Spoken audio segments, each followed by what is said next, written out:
All right.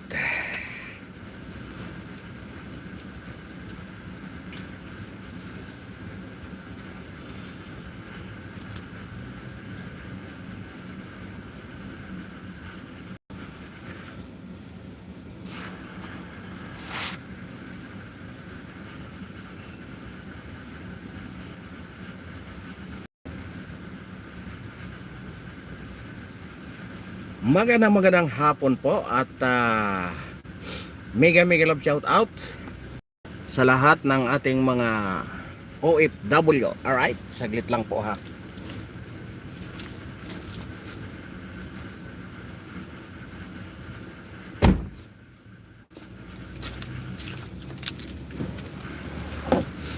Alright.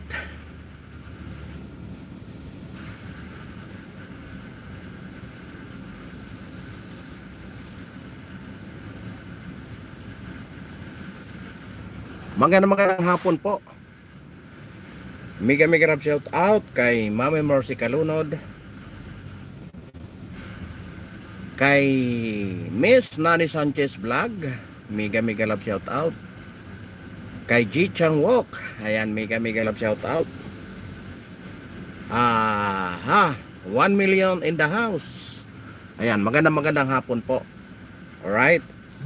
Kay Ji Chang Wok, alright. Kay Kagawad Antonihan, mega love shout out.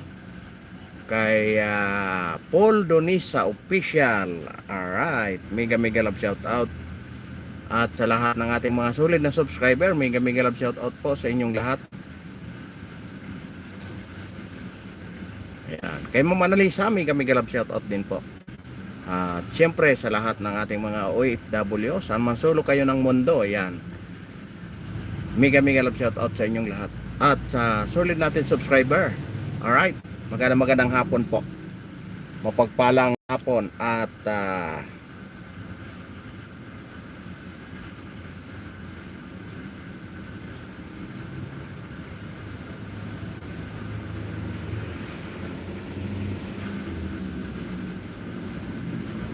alright, 6 million in the house, mega love shout out.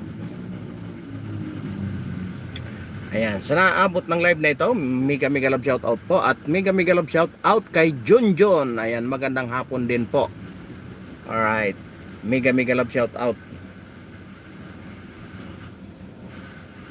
Right, ang pag-uusapan natin ngayon ay ang Senado at saka yung nangyayari kay Anticler at saka kay Gobernador Chavit Singson, ano? Ay nako. Ayun na nga. At bago tayo magpunta doon, ay doon muna tayo sa Senado, ano, kung saan biglang natigil nga yung investigasyon ng biglang tinigil ni Senate President Tito Soto, yung investigasyon sa indefinite suspension. Magla-like at subscribe po ako sa inyo yan. Thank you, John. Alright. Ayan, maraming salamat sa iyong like and subscribe. Alright. Ayan, 11 million in the house. Mega love shout out. Yun nga po. At doon tayo sa unahin natin yung agawan sa Senado, no? Siguro natauhan na si Senator Pampilo Lacson, ano?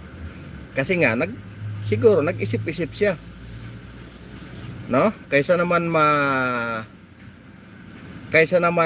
maagaw pa sa kanila, katulad ng ginawa nila, di ba? Na bigla silang nang agaw ng kapangyarihan sa Senado, ano? Nararamdaman na ni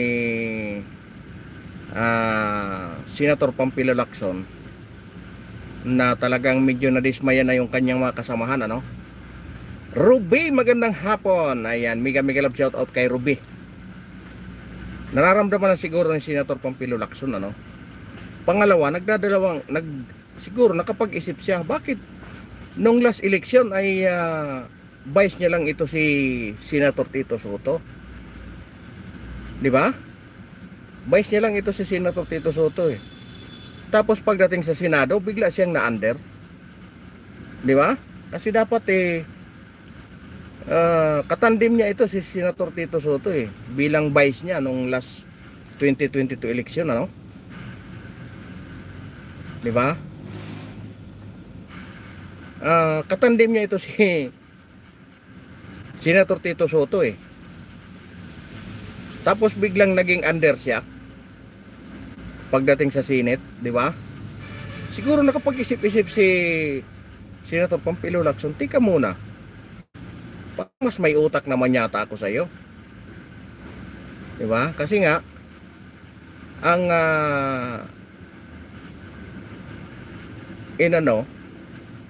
naging Senate President pa si Tito Sen. At si Pampilo Lacson ay blue ribbon lang. Tika muna, presidente ako ang presidente ng last election takot mapahiya si Lacson kung singilin siya ni Tamba ginastos noong eleksyon, di ba? Kaya nga isa iyon siguro sa napagtanto ni Senator Lacson na baka agawan sila ng posisyon, nakakahiya kasi marami nang nadidispa niya sa kanyang mga senador Isa na doon hayagang nagsalita si GBR Sito, si Senator GBR Sito, na talagang nadismaya siya sa nangyayari sa loob ng Senado. Di ba? Kaysa naman mapahiya pa si Senator Lacson, nagbitaw na siya. Di ba? Pangalawa, itong si Tito Sen, nag-isip-isip din siguro kasi nga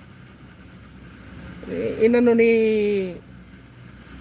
Senator Lacson, bakit ikaw ang naging Senate President samantalang ako ang plano nito sa naagawin yung kapangyarihan. Diba? Dapat under pa rin kita kasi pagdating doon sa noong 2022 under kita, ako ang presidente, ikaw ang vice. Bakit ngayon ako ang inander mo dito sa loob ng Senado? Dapat ako ang Senate President. Siguro nakapag-isip-isip si Senator Lacson, tika nga muna, parang nagkaroon yata ng hindi magandang usapan. Kaya ang nangyari napag-isip-isip niya lahat, nako, mukhang babalintong na ang ni Senate President, magbitaw na lang siya. Nagbitaw na. 'Di ba? 'Yun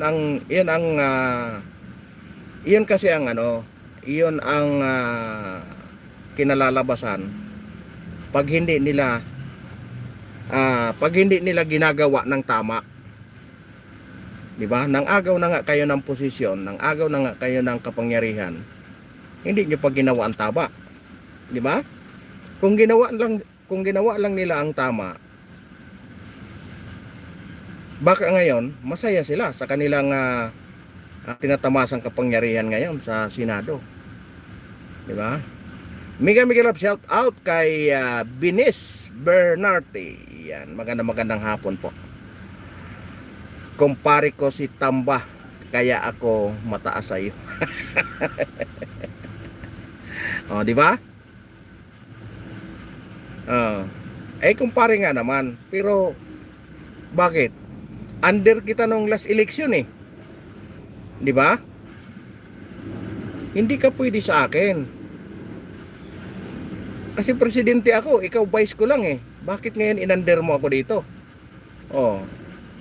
Dahil kumpare mo si Tambalos-los, hindi ako papayag. Ngayon, nagkawindang-winda ngayon, nagkaroon ng problema. Di ba? Hindi mo ma-handle, bibitaw na ako sa iyo. Kaya malamang ito si Senator Pampilo Lacson, bibitaw din to kay Tito Soto pag magkaroon ng botohan. Bibitaw ito. Kasi nga itong si Lacson, ang tanging lang yan, poprotektahan niya yung kanyang sarili. Kung matatandaan nyo, kung gaano siya ni Irap noon, di ba?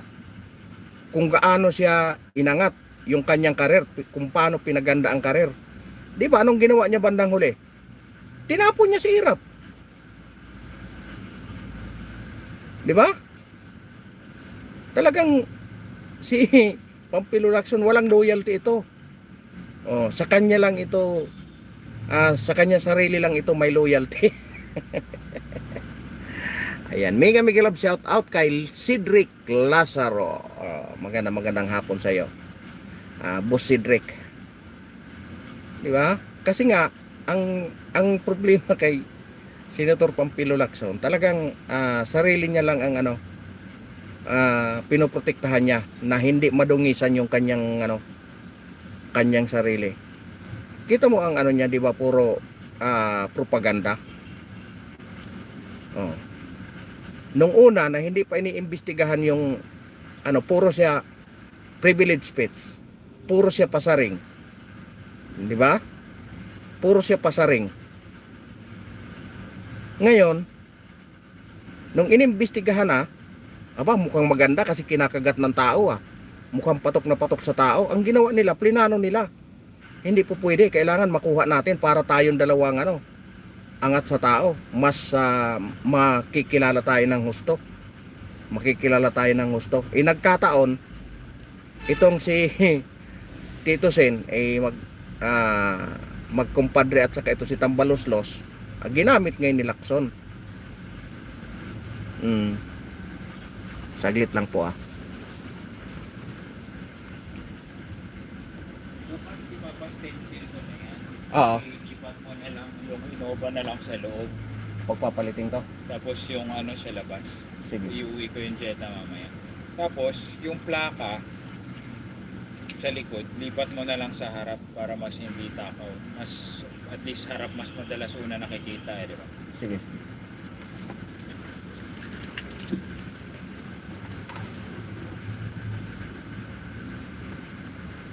Miriam Carbon, mega love shout out. Boyset, mga dutae. Boyset daw yung mga dutae. Bakit ka na boyset? Ano bang ginawa sa iyo? Ano namang ginawa sa iyo? Ginawa siyang chief sa pulis dati ni paring Irap, di ba? Kaya nga diyan mo makikita na talagang wala siyang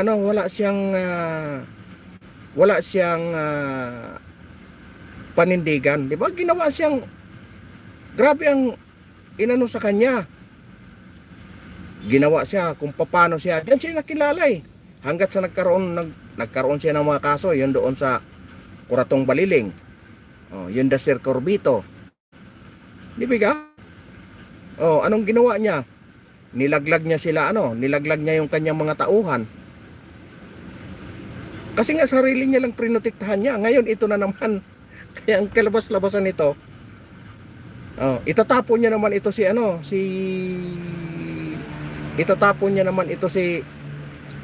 Tito Sen. Kasi nga hindi po pwede, nakikita niya nung una kasi ang ganda-ganda ng takbo ng investigasyon ng Blue Ribbon nung kay Senator Marcolita. Talagang patok na patok sa tao. Talagang kaya by hook or by crook makuha nila ito. Di ba? Ngayon na nagkawindang-windang, lumalabas na pinoprotektahan nila yung parang lumalabas pinoprotektahan nila. Ayan. Halatang halata na pinoprotektahan. Ayun ang nangyari, bumitaw. Di ba? Kasi sa halip na purihin sila ng tao, binabas ngayon sila. Tika, mukhang nagkamali yata ako Nagkamali yata ako ng kinampihan. Mukhang dumistansya muna ako. Kaya ayan. Iniwan sa ere si Tito Sen. Di ba? Anong mangyari? Pinahiya. Pinahamak niya naman si Tito Soto. Kasi hindi magawa yan ni Tito Soto kung wala siya Hindi niya maagaw yung kapangyarihan. Magaling man sa iwar si si Lacson Maring Miriam, sabaw lang kasi ang hinihigop, hindi pulburon. Huwag kang malito. si Boss Rabio. Di ba? Isa na nga mangiwan eh. Sino po ba ang may budget insertion na 142 billion sa Senado? Senado ba o Congress? Alam mo boss, David Santos, mega love shout out sa iyo. Lahat yan sila mayroong budget insertion. Kaya wag kang magtanong kung Senado or ano, kung Senado or Congress. Kasi hindi man papayag yung Congress na Senado lang ang mayroon. Oh, hindi rin naman papayag yung Senado na wala yung Congress. Lahat yan sila.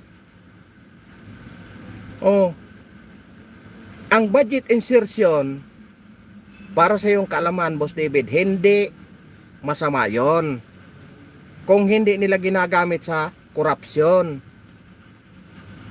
Nagkakaroon lang ng masama yan pag yung mga project nawawala or hindi natatapos.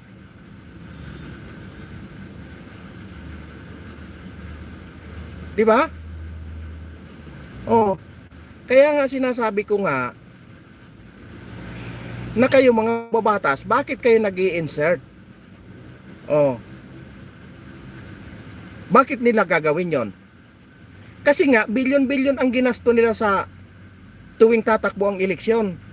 Bilyon-bilyon. Kaya anong gagawin nila? Babawiin nila. Kasi kung matino kang politiko, kung matino ka, hindi ka magnanakaw, marami nang mahirap na politiko. Marami nang nabankrupt. Kasi nga, milyon-milyon ang ginagasto nila. Sa congressman lang, ilang milyon ang ginagasto.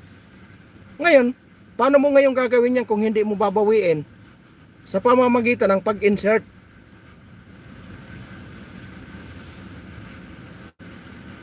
Diba? Naintindihan mo, Boss David Santos?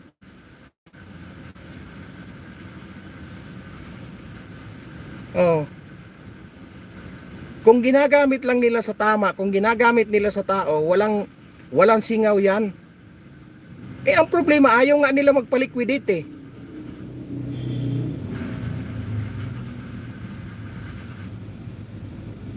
Yan ang problema sa kanila, ayaw nila. O anong ginawa nila? Naggawa pa sila ng resolusyon. Ano ba yan? EO Resolution number 10? Na hindi pwedeng pakialaman yung budget ng Kongreso? Tama ba yon? Kung kayo mga malilinis, handa dapat kayo. Oh. Kaya hindi masama ang insert pag ginamit sa tama.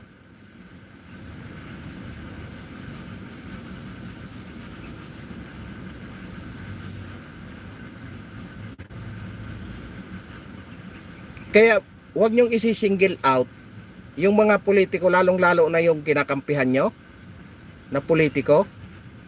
Lahat yan may insert. Oh.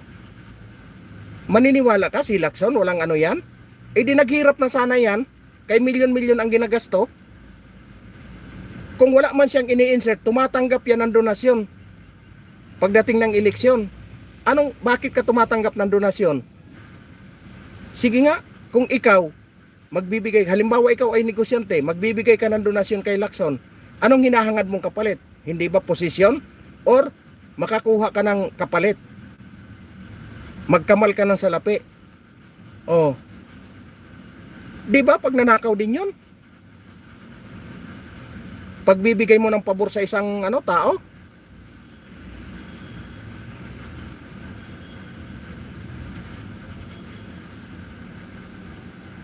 Kaya wag siyang magmalinis. Hindi siya pwedeng magmalinis. Oh, ngayon inilabas yung picture ni Lacson kay Diskaya. Sasabi niya matagal na yon, binibigyan ng kahulugan. Oh, siya lang naman nagbibigay ng kahulugan. Tinatanong lang naman siya eh. Di ba? Di ba? Oh.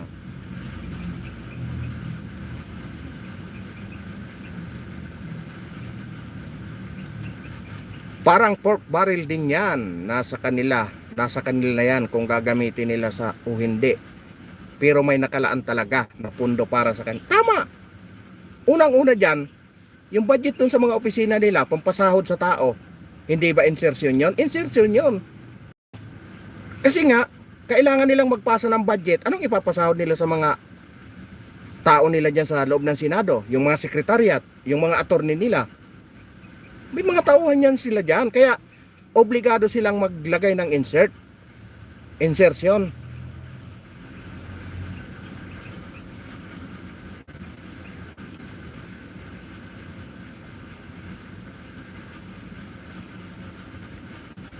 Minsan kasi tayo nabubulaga na kasi tayo iniidolo natin yung isang tao. Ay, si Lacson hindi yan tumatanggap. Nagpapaniwala ka dyan?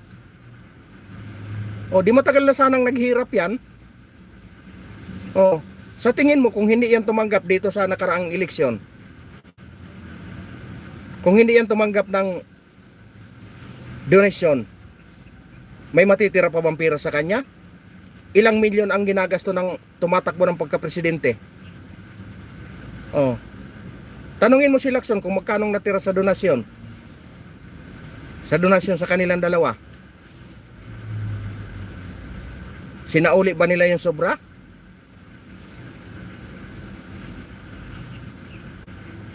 Kaya wag tayong mag-ano dito, yung mga politiko diyan. Wag kayong puro magmalinis dahil lahat kayo diyan mga korap.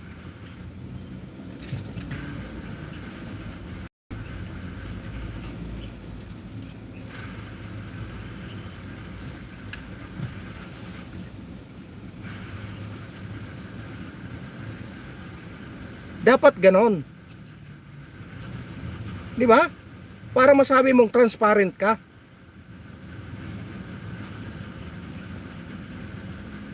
Wala, ano pa sila ng, ano yun? Resolution number 10? Na hindi pwedeng imbestigahan yung hindi pwedeng silipin yung mga insertion ng congressman.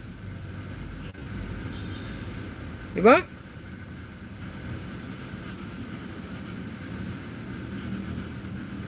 Tama ba yan? Iyan ba ang gusto ng transparency? Kung gusto nyo transparency, ilabas nyo lahat.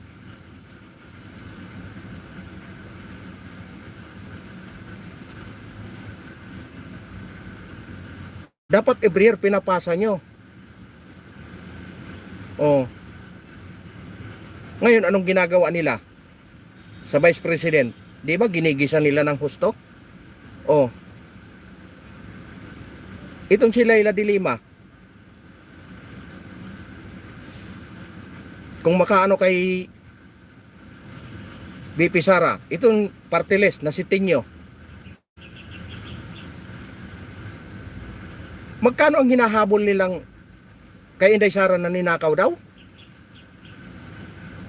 125 million? Ilang bilyon ang nilostay na inaprobahan ng congressman? Ng mga congressman. Katulad kay Risa.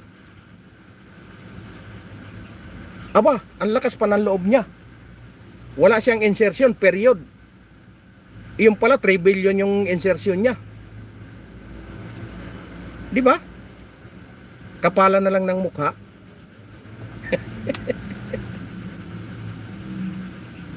Ngayon minumulto siya sa sarili niyang kalukuhan. Hinamon-hamon niya si Anthony Taberna Ayan tuloy.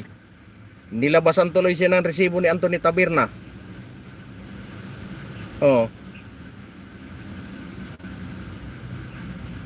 Ngayon, nandoon siya sa Cebu, namamayagpag. Namimigay ng AX, ang laki ng mukha niya. Yung presidente naman, sa halip na magdala ng donasyon, nagdala nga ng donasyon, tag 20 ang kilo ng bigas. Ay, anak ng baka yan. Sinamantala pa. Andun pa yung mukha niya. Kung hindi ba naman kakapalan ng mukha yan?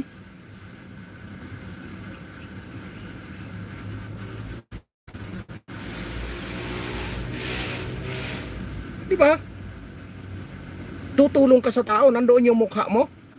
Di ba kakapalan ng mukha yan? Sa'yo bang pira yan namimigay? Pira ng tao yan. Buti pa yung taga Davao, oh. Nakalagay doon, people of Davao. Ibig sabihin, pira ng mga taga Davao yun. Hindi pira nung nakaupo doon.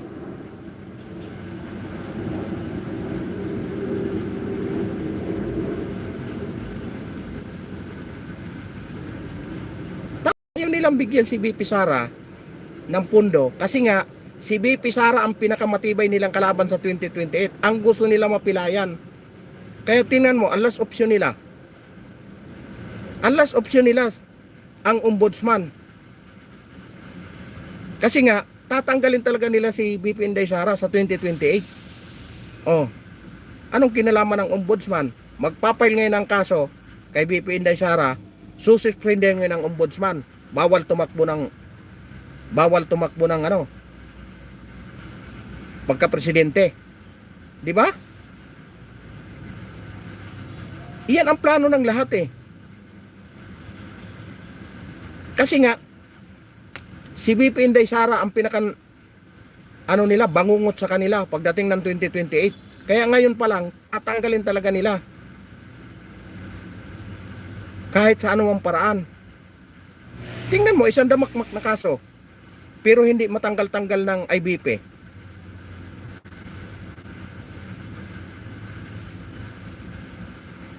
Oh. Kita mo ang pinagagawa niyan? Dapat nagtrabaho muna sila.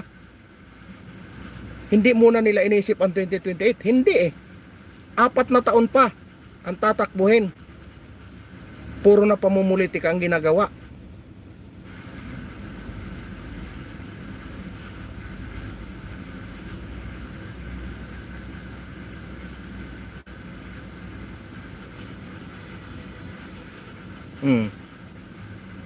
Di ba? Wala nang ginawa kung hindi mamulitika. Kaya anong magagawa niyan sa atin? Puro pamumulitika. Mabubusog ba tayo sa bangayan ng mga yan? Yung mga magsasaka natin, magkano na lang ang kilo ng palay? 9 Gs. Ang abono napakamahal. Pinabayaan na tayo. Mas mura pa yung imported. Tingnan nyo yung sibuyas sa palengke. Yung galing ng Nueva Ecija, 150. Yung imported, 120. Biruin mo. Ang dami pang binayaran nun pag import, pero mas mura pa. Pero yung sariling atin napakamahal. Tingnan mo yan kung paano nila pinapatay yung mga kasama nating mga magsasaka.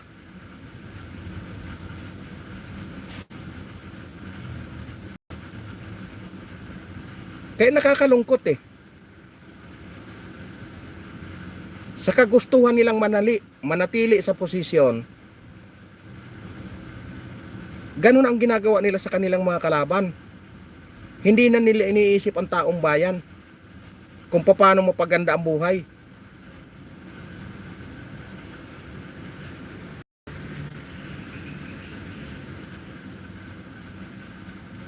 Kita mo pagkatapos ng 2028 at wala nang Duterteng nakapasok, mamamayagpag ng lalo.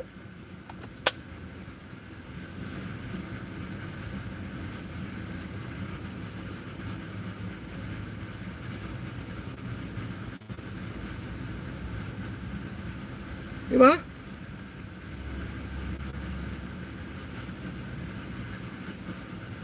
Dapat doon sa nilindol na Cebu, una dapat ang presidente. Pero hindi, nauna pa yung vice president. Pagdating ng presidente, hindi pa nagpapila, hindi pa pwedeng galawin kasi kailangan pa ng photo ops.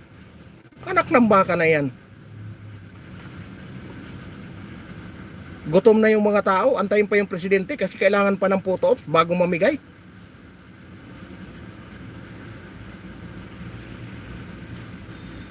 Yan ang mga trapo talaga politiko, halatang halata mong trapo.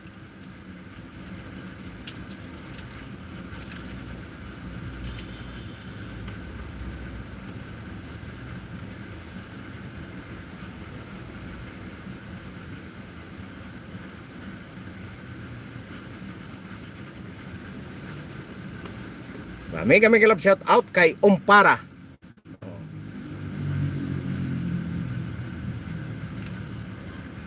Ang layo-layo pa ng 2028, puro na pamumulitika. Nahirap ang taong bayan. Herminia Kiamco. Ayan. Magandang hapon.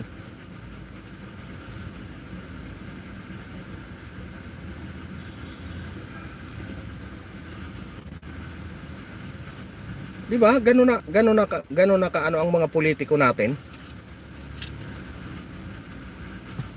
Pinag-aawayan nila yung pira natin kung paano nila makuha lahat. Meron man sanang nagmalasakit, pinagtulong-tulungan pa.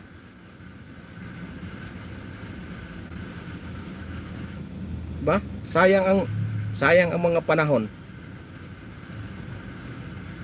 Dahil nga makakalaban sa 2028, dudurugin nila.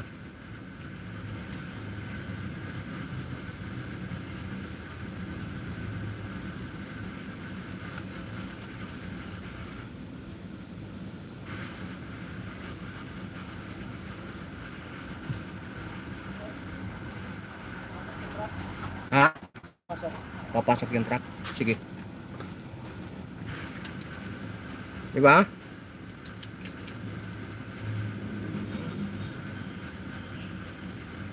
Saglit lang mga boss ha. Efren Alaguer. Ayan, mega love shout out. Saglit lang mga boss ha. I-atras ko lang yung sasakyan.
Alright. Mega love shout out kay Efren Alaguer.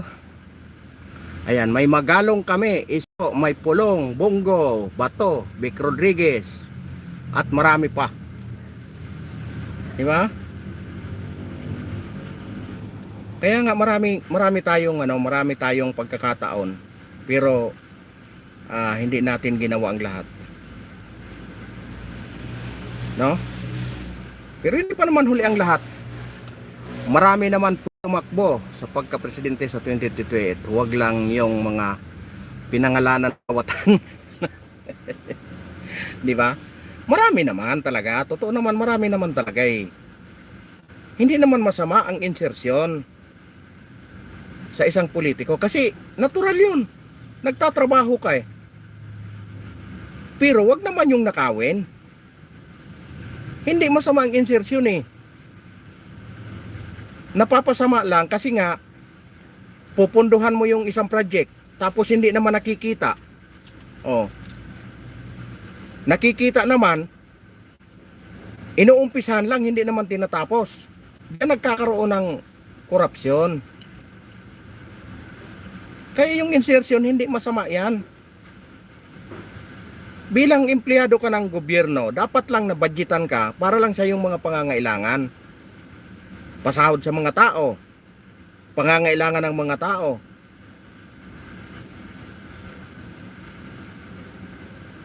Oh. Pero kung yung binigay sa iyo, pinagkatiwala sa iyo, ginagamit mo para durugin mo yung mga kalaban mo, hindi na maganda 'yon. Kasi nga nagagasto mo yung pira ng taong bayan para lang durugin yung kalaban mo. Advantage mo na nga yun, binigyan ka ng pagkakataon eh. Nasa iyo na lahat advantage, nakaupo ka. Oh, marami kang magagamit. pero yung gamitin mo sa kalukuhan ay hindi na tama yon.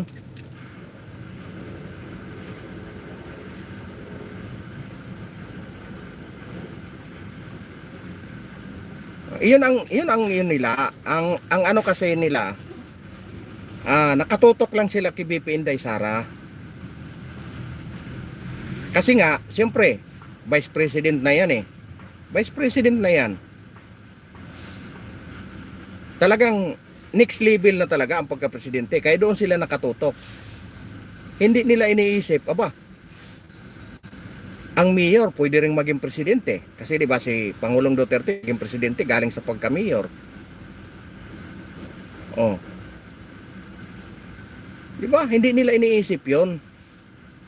Kasi ang iniisip nila, si BP Inday lang.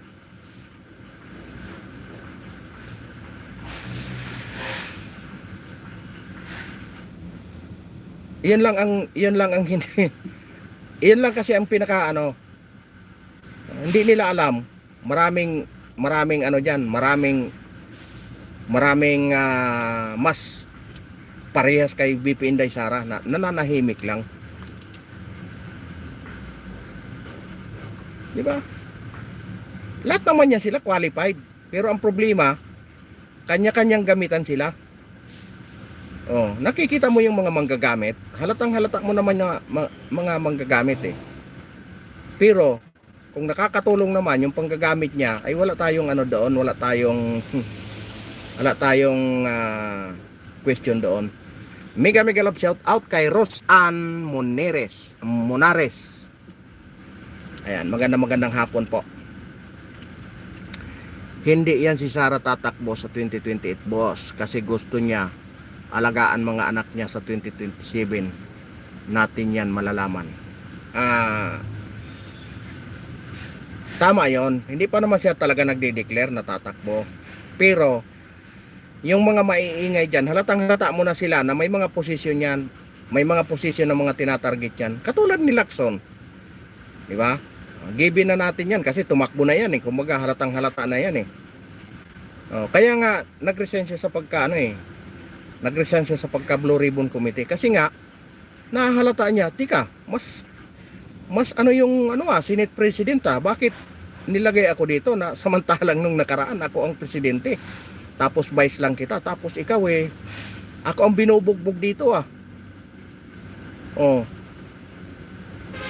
ikaw puro ka lang pangiti-ngiti lang, pakindat-kindat ka lang dyan. Samantalang ako binubugbog dito, hindi po pwede yan. Kailangan mabango ako sa tao. Kasi ang target ko sa 2028 mapupurnada. Di ba? Naisip siguro ni Lacson, kaya ngayon napilitan siya magbitaw. Alam niyo ang mga politiko, yung takbuhan ng galawan, alam mo na kung makikita mo yan si Martin Romualdez, di ba? 23 pa lang binibira na si BP Sara. Kasi nga gustong maging presidente. Anak ng baka. Ngayon naisip niya wala siyang pagkakataon maging presidente. Anong ginawa ngayon? Ubos yung pira natin. Hindi man ako maging presidente, ubos ko na yung pira nyo. Mega love shout out kay Boss Patrick Vidal. Halatang halata sa pananalita mo, tay, walang basihan, pawang haka-haka ang mga sinasabi mo. Alam mo, Boss Gilbert, wala pang 2028, wala pang 2027.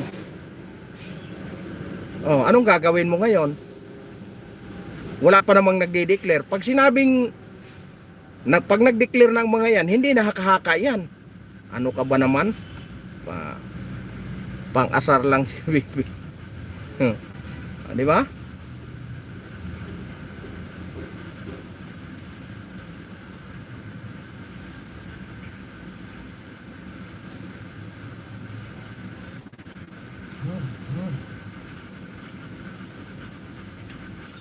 Kaya nga ngayon makikita mo na ang mga may mga gustong nagpo-posisyon diyan sa pagka 2028.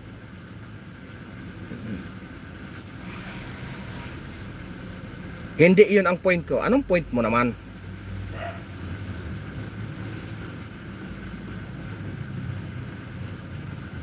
Ano naman ang point mo, Boss Gilbert?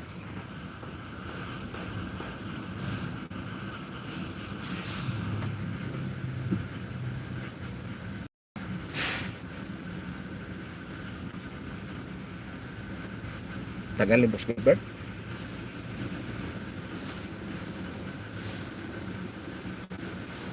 Diba?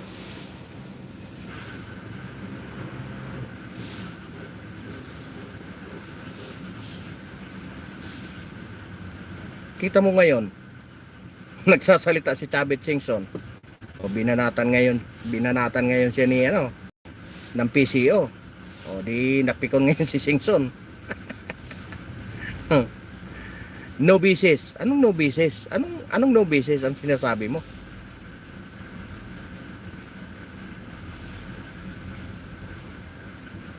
Tagay mo na. Tagay muna. Anong walang basis pinagsasabi mo diyan, Boss Gilbert? Pambira. Linawin mo. Ayusin mo kasi ang ano mo. Walang basihan ang walang basihan ang sinasabi ko. Sinasabi ko saan? Sinasabi ko? Oh. Yung mga yun ang sinasabi ko. May basis yan. Ano ka ba naman? Jason Casimiro, bakit ka na nabisi na naman kanina, ha? Hindi, inatras ko yung isang sasakyan. Pambira talaga ito. Asan ang basis mo? Anong ang basis? Ano nga sinasabi mo anong basis? Ang kulit mo talaga. Sabihin mo nga ano bang gusto mong Ano bang gusto mong palabasin? Huwag kasing sabat ng sabat para kang si Lacson. Ay, talaga naman. Ewan ko kung anong sinasabi nito. Asan ang basis? Anong basihan? Huwag mo na kasing nahirapan ka patuloy mag-English eh.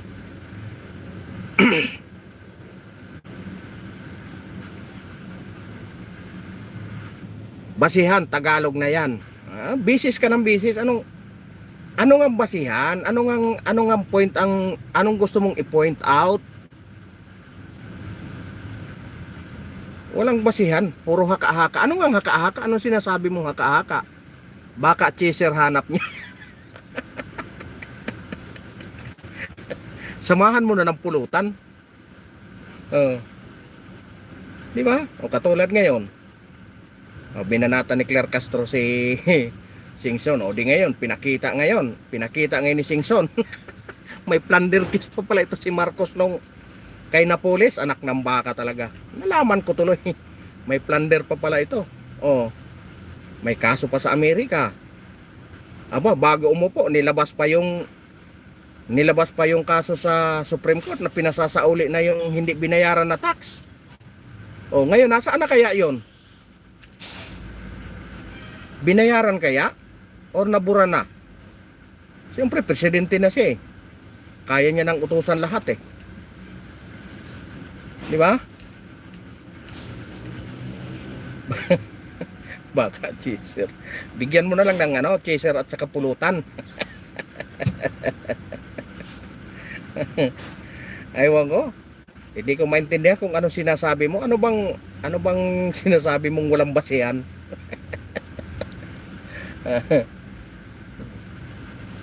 Shortcut mo kasi nahirapan ka tuloy Oh. Hindi mo nahanap yung case, mag-research ka, libre lang. Anong kaso nga? Ang kaso ni Marcos, utos na Supreme Court, pinasasauli yung tax.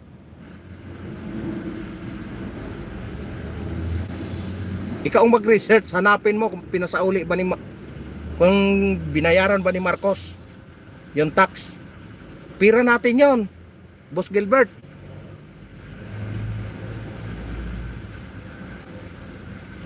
Ilang beses na pala nakasuhan si BBM eh. Ayan, may basis na, boss. Oh. Ayan, yung inaano ni Singson. Ano bang hinahanap mong... Ay, nako talaga ito si Boss Gilbert. Ewan ko sa'yo. Pwede Boss Rabe, kasi tingnan mo ang ni Gilbert. Parang pitsil yung niya. Idikunin mo yung tax. Tsaka nga sabay. Sa bahay niya, bubo. Kita mo talaga ito. Kita mo, Boss Rabe, tingnan mo. Natatawa tuloy si Ribatino de la Cruz. Tingnan mo yung niya, Boss Rabe. Pitsil yung niya, kaya tama yung mo na Walang kisir ang hinahanap. Walang laman yung pitsil, oh. Parang utak na walang laman. Puro bisis ng bisis. Anong bisis? Anong bisis? Anong bisis pinagsasabi mo? Ilang bisis ko ba sabihin sa'yo? Magpapaalam na tuloy ako. Baka bumiyahe na kami. Diba? Tingnan mo tingnan mo ang profile picture niya, oh. Pitsil na walang laman. Mas marunong ka pa sa batas. Ano nga batas? Pinasasauli ng Supreme Court? Ano ka ba? Diyan ka na muna. Kita mo, asar. Asar. Okay, bye-bye. Gilbert. Bikon yan, tanga. Bikon daw. Ay, may pulutan na pala. Idiasan mo Supreme Court. Wala talaga ito si Gilbert. Alaka. Goodbye sa'yo. Kung gusto mo, ikaw mag-live. Ako ang mag-comment dyan sa'yo. Kita mo, napunta na naman. Hindi nyo kasi matanggap. Hindi nyo matanggap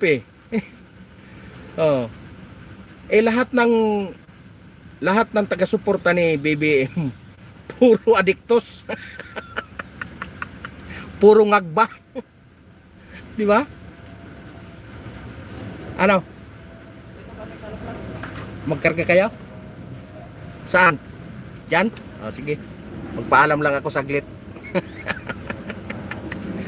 Boss Gilbert, singilin mo sabihin mo kay Bongbong. Hindi niya matanggap ang suhol. Tama ka, Boss Rabe. Ayan, Pilwi Friends, mega love shout out. Hi nako. Isip na. PBBM pa rin, huwag po bobo. Watch din ng mga news para alam ang ginagawa niya sa bansa. Nako, pambihira talaga naman to si Polwe. Political survival ang ginagawa ni BBM. Basta loyalista, inutil. Mega love shout out kay Anime TV. Mag-isip-isip ka. Political survival ang ginagawa ni BBM. Alam mo kung bakit? Boss, ano opinion mo kay Senator Marcolita? Si Senator Marcolita, baguhan pa yan. Kahit sa Congress, diretso yan. Hanggang sa Senado. Basta ang sinusundan niya, batas. Batas ang sinusundan niya. Kaya kung mga natatamaan dyan, kahit man kakampi niya, alam mo ba biro niya kay Jinggoy? Kahit kakampi na si Jinggoy, may laman yon. Kaso lang, dinadaan lang sa biro. Aso yan. Aso na naman daw. Boss, si BBM na lang ang nandyan. Hindi niya rin kakampi ang kapatid. Tama! Buti na pointan niya ni Ma'am Teresa Gillanes. Alam niyo kung bakit? Kung matino si BBM, iiwan ba yan ng kapatid? Kaya political survival na lang ang ginagawa ni BBM. Maniwala kayo. Ay nako, wala pa kayo sa politika. Yan si Boss Rabe, kabisado yan. Kabisado yan ni Boss Rabe. Political organizer yan si Boss Rabe. Kinakampihan ang magnanakaw. Nako, si Boss Gilbert talaga. Ikaw, kinakampihan mo si BBM, magnanakaw din. Sentensyado sa Supreme Court. Di ba? Pinapasauli yung pira. Ayan. Ayan, magpapaalam na ako sa inyo ha. Maraming salamat sa lahat ng dumaan. Boss Gilbert, isip-isip pag may time. Paalam. Ayan, God bless po sa inyong lahat. Mega love shoutout po kay Mami Mercy Kalunod. Magandang hapon. Boss Gilbert, isip-isip. Thank you.